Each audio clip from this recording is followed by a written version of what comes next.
ஓம் நம சிவாய. பட்டினத்தார் பாடல். பொன்னால் பிரயோஜனம் பொன் படைத்தார்க்குண்டு, பொன் படைத்தோன் தன்னால் பிரயோஜனம் பொன்னுக்கு ஏதுண்டு, அத்தன்மை போல உன்னால் பிரயோஜனம் வேண்டுவதெல்லாம் உண்டு, உனைப்பணியும் என்னால் பிரயோஜனம் ஏதுண்டு காலத்து ஈஸ்வரனே. இந்த அற்புதமான பாடல், அதனுடைய விளக்கம். தங்கம் மண்ணுக்குள் இருந்தாலும் வெளியில் வந்து கட்டியாக இல்லது காசாக நகையாக எப்படி உருவெடுத்தாலும் அதன் மதிப்பு குறைவதில்லை.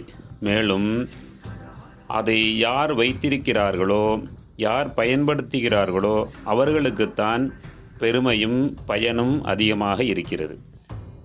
நம்மால் பொன் என்று சொல்லக்கூடிய தங்கத்திற்கு எந்த பிரயோஜனமும் இல்லை.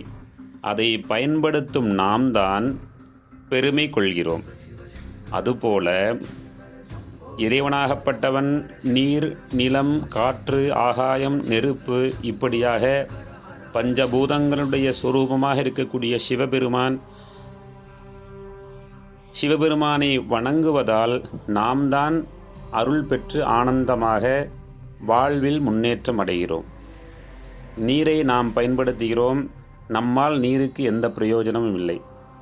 காற்றை நாம் பயன்படுத்துகிறோம், நம்மால் காற்றுக்கு எந்த பிரயோஜனமும் இல்லை. நிலத்தை நாம் பயன்படுத்துகிறோம், நம்மால் நிலத்திற்கு எந்த பிரயோஜனமும் இல்லை.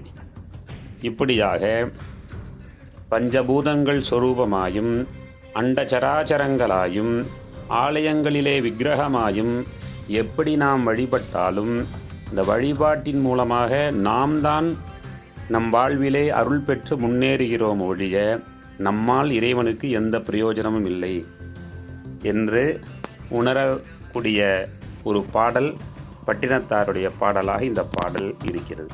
இப்படியும் இறைவனை உணரலாம். ஓம் நம சிவாய.